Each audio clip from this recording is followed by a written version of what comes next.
भगवान श्री कृष्ण को विष्णु के 8वें अवतार के रूप में माना जाता है। भगवान श्री कृष्ण का जन्म 5252 वर्ष पूर्व हुआ था। रोहिणी नक्षत्र भाद्रपद अष्टमी तिथि को द्वापर युग में भगवान श्री कृष्ण जन्मे थे। भगवान श्री कृष्ण का पूरा नाम श्री कृष्ण वासुदेव यादव है। भगवान श्री कृष्ण यदुवंशी है। आज हम धमतरी के छत्तीसगढ़ बांके बिहारी मंदिर में आए हैं। यहाँ की रौनक देखते ही बन रही है। रोड को लगभग 3 किलोमीटर लाइटिंगों से सजाया गया है।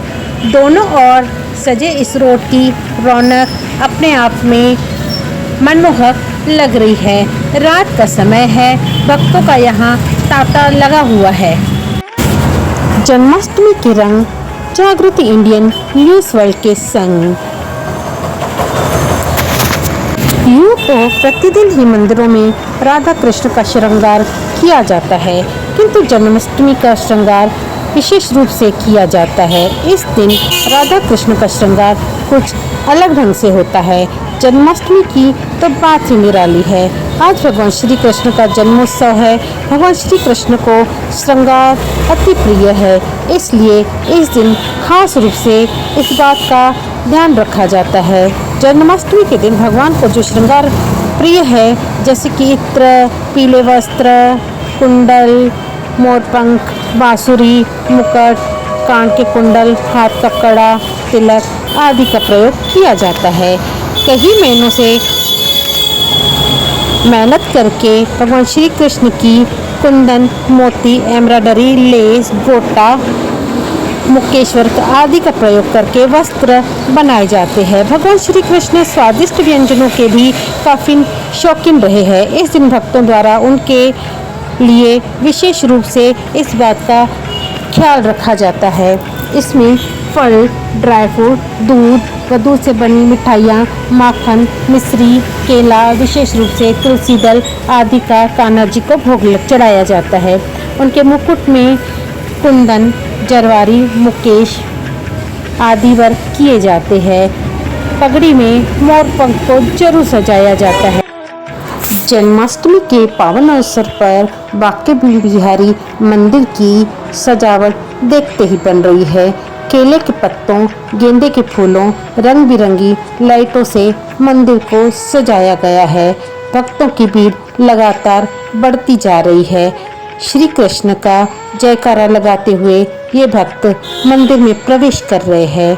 प्रवेश द्वार को भी फूलों, रंग बिरंगी लाइटों से सुसज्जित किया गया है। इस दिन विशेष रूप से भक्तों द्वारा श्लोक बोला जाता है। हरे राम, राम राम, हरे हरे, हरे कृष्ण, कृष्ण कृष्ण, हरे हरे। ये बांके बिहारी धमतरी का नज़ारा है। कान्हा जी का बाल स्वरूप लड्डू गोपाल स्वरूप को पालने में रखा गया है। पालने को रंग बिरंगी गुब्बारे से सजाया गया है। हर कोई इस नज़ारे को अपनी आंखों में कैद करना चाहता है। मोबाइल से लोग कान्हा जी की पालने की सेल्फी ले रहे हैं। एक लंबी सी डोर लगी हुई है, जिसे खींचकर पालने को हिलाया जा रहा है। आप देख रहे हो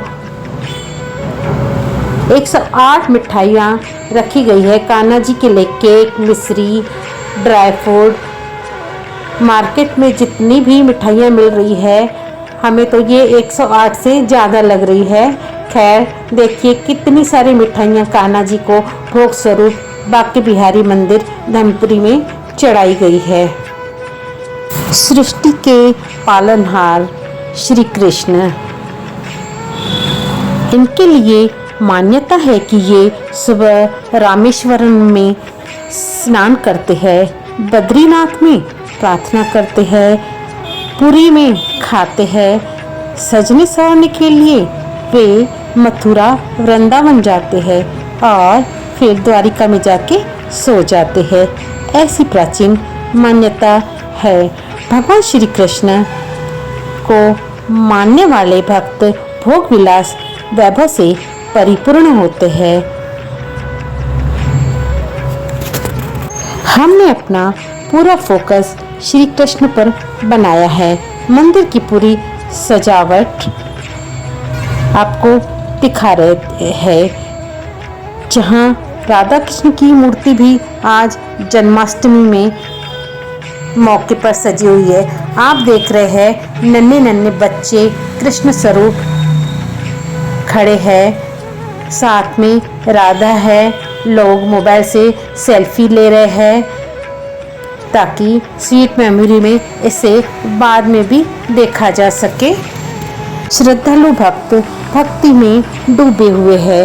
भक्तगणों का हर्षोल्लास देखते ही बन रहा है। सभी कान्हा जी के जन्मोत्सव में लीन है, और क्यों न हो, पालनहार है। श्री कृष्ण ने दुनिया को गीता सार, गीता उपदेश दिया है, जो आज के युग में भी सार्थक है। आप देख रहे हैं पूरा माहौल भक्ति में नजर आ रहा है। मंदिर की सीधी तस्वीरें आप जागृति इंडियन न्यूज़ वर्ल्ड से देख रहे हैं। इस पावन पल का दर्शन आप घर बैठे ही कर रहे हैं। वाकई बहुत ही मन को सुकून देने वाली ये तस्वीरें हैं। धमतरी के लगभग सभी कृष्ण मंदिरों को आज बहुत ही अच्छे से सजाया हुआ है। आप रात का नज़ारा देख रहे हैं। हम आपको पूरी तरह से एक एक चीज़ को दिखा रहे हैं। बांके बिहारी मंदिर में जन्माष्टमी की धूम को देखा जा सकता है। तस्वीरें श्रद्धालु भक्तों में खुशी की लहर बयां कर रही है। पूरा माहौल भक्ति में नजर आ रहा है। आज जन्माष्टमी के पावन पर्व पर केवल धमतरी में ही नहीं, पूरे हिंदुस्तान में जय कन्हैया लाल के नारे गूंज रहे हैं।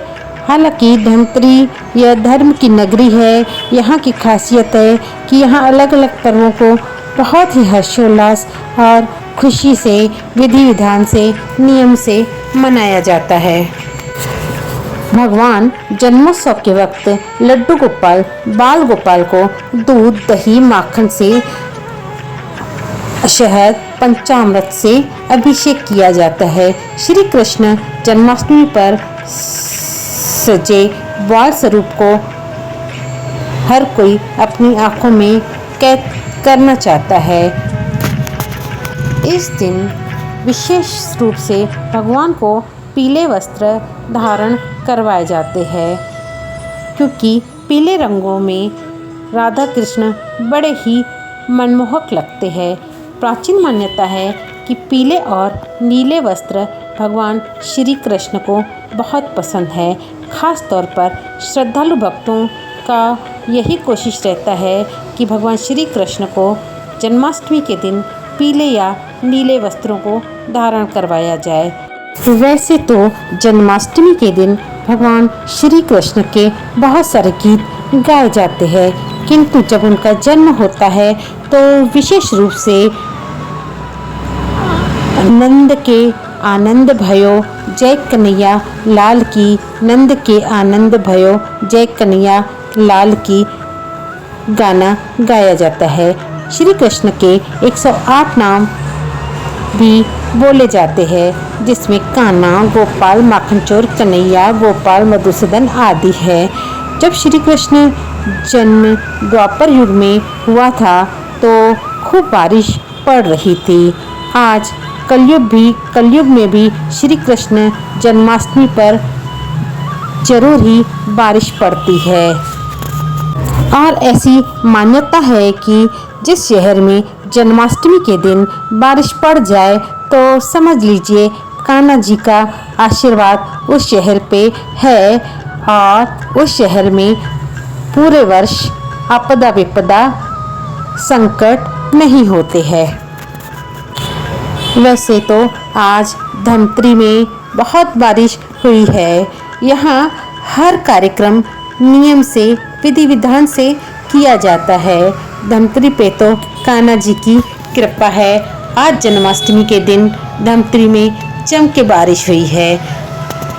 भगवान होते हुए भी भगवान श्री कृष्ण का जीवन बहुत ही संघर्ष और कठिनाइयों से भरा रहा। उनके पैदा होते ही माँ देवकी और वासुदेव छूटे, फिर राधा छूटी, फिर वृंदावन छूटा। भगवान श्री कृष्ण दुनिया को संदेश देना चाहते हैं कि मानव जन्म सरल नहीं है और हमारे ऊपर जब दुख आता है तो उसे किस तरह से लेना चाहिए। भगवान श्री कृष्ण ने कर्मों पर सर्वाधिक जोर दिया है, चाहे वह महाभारत हो या उनकी जीवन लीलाएं हो या कंसवध हो। इन सभी में भगवान श्री कृष्ण ने कर्मों पे जोर दिया है। साथ ही श्री कृष्ण ने परिवर्तन को लेकर भी बहुत कुछ कहा है। यह सर्वाधिक प्रचलित है कि परिवर्तन संसार का नियम है। परिवर्तन का आंकलन हम अपने जीवन में आज भी करते ही है। कर्मों पे जोर देने वाले श्री कृष्ण से माँ देवकी प्रश्न करती है, कृष्ण आप तो भगवान हैं, फिर 14 साल तक मुझे क्यों परेशान किया एक माँ को। तो श्री कृष्ण उत्तर देते हैं कि कैकेयी ने राम को कौशल्या से अलग कर 14 वर्षों तक वनवास भेजा और माँ कौशल्या अपने पुत्र विरह में 14 वर्षों तक तड़पती रही। और आज माँ कैकेयी देव के रूप में अपने पुत्र श्री कृष्ण के रूप में पुत्र विरह में तड़पती रही। कर्मों का खेल, हाँ जी, कर्मों का खेल हर इंसान को हर हाल में भुगतना ही पड़ता है। कर्म ही विशेष है। श्री कृष्ण की लीलाएं गीता सार एक शिक्षक, एक गुरु, एक पिता के रूप में आज भी हमें सार्थक जीवन जीने के लिए अग्रसर करती है। गीता सार में जीवन का संपूर्ण ज्ञान है। जिस इंसान ने गीता सार अपना लिया उसका जीवन सार्थक है, धन्य है। श्री कृष्ण के साथ राधा का नाम जुड़ता ही रहा है। सनातन धर्म से नारी शक्ति को लेकर प्रेम का संदेश श्री कृष्ण राधा ने दिया है। हमारे कान्हा तो बंदी ग्रह के अवतारी है और इस पे कई गाने कहानियाँ प्रचलित है। हिंदू सनातन धर्म में श्री कृष्ण की व्यक्तित्व की एक अलग ही व्याख्या है, एक अलग ही कल्पना है। आप देख रहे हैं जन्माष्टमी के रंग जागृति इंडियन न्यूज़ वर्ल्ड के संग।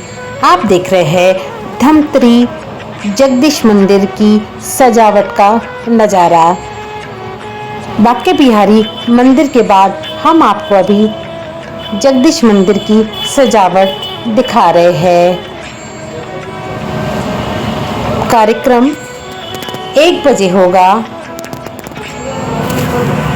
किंतु यह सजावट मंदिर में की गई है। मंदिर को विशेष रूप से केले के पत्तों, फूलों, लाइटों से सजाया गया है। मंदिर की सजावट देखते ही बन रही है।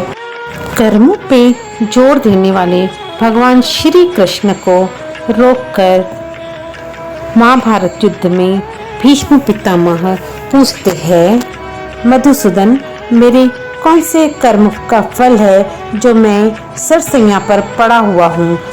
यह बात सुनकर मधुसूदन मुस्कुराते हैं और भीष्म पितामह से कहते हैं, आप अपने पूर्व जन्मों का ज्ञान कीजिए। इस पर पितामह ने कहा, हाँ श्री कृष्ण, मुझे अपने 100 पूर्व जन्म का ज्ञान है कि मैंने किसी व्यक्ति को कोई दुख नहीं पहुंचाया है, कोई उनका अहित नहीं किया है।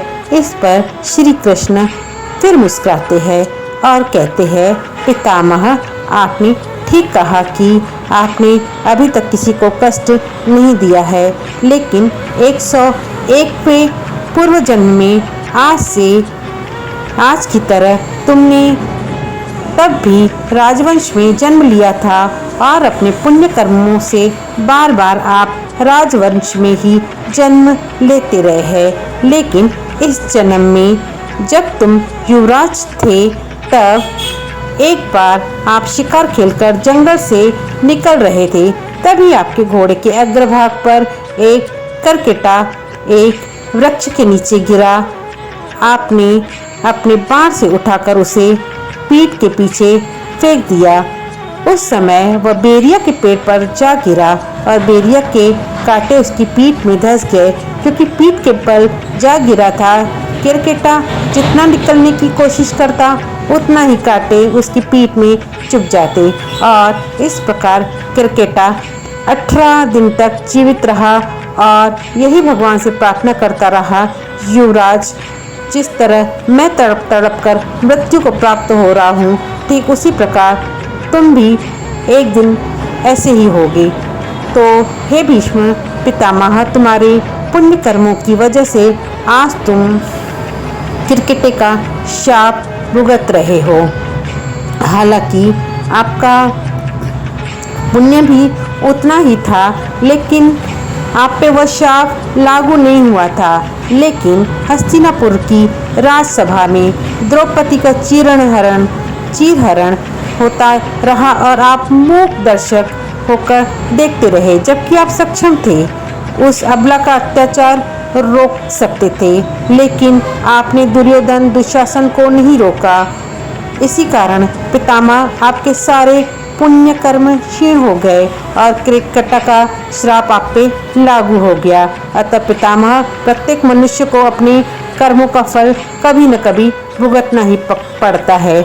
प्रकृति सर्वोपरि है, उसका न्याय सर्वोपरि है और प्रिय है। इसलिए पृथ्वी पर निवास करने वाले प्रत्येक प्राणी व जीव जंतु को अपने कर्मों पर विशेष ध्यान देना चाहिए। कर्म न तो इंसान को छोड़ते हैं और न ही भगवान को छोड़ते हैं। इसलिए मन वचन से किसी को भी कष्ट नहीं देना चाहिए।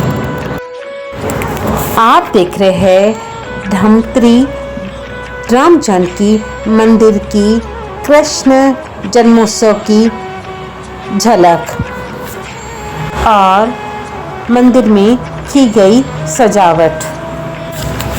पौराणिक शास्त्रों के अनुसार भगवान श्री कृष्ण द्वापर के अंत में धरती पर 125 वर्ष तक रहे थे। उनकी इस आयु को जोड़ दिया जाए तो 517 वर्ष को जोड़ दिया जाए तो भगवान श्री कृष्ण इस साल धरती पर अपने जीवन काल का 5289 वर्ष पूर्ण कर लेंगे। ऐसी ही नई नई रोचक जानकारी प्राप्त करने के लिए आप हमारे जागृति इंडिया न्यूज़ चैनल को सब्सक्राइब कीजिए। हम केवल न्यूज़ ही नहीं दिखाते हैं, उसमें बहुत सारी जनरल नॉलेज की बातें भी बताते हैं, ताकि आपका हमारे साथ जनरल नॉलेज भी बढ़ता रहे, जो आपको भविष्य में काम आ सके। आप सभी को जन्माष्टमी की हार्दिक शुभकामनाएं। राधे राधे, जय श्री कृष्ण। इसी के साथ हम अपनी वाणी को विराम देते हैं और मिलते हैं अगले वीडियो में। जय हिंद।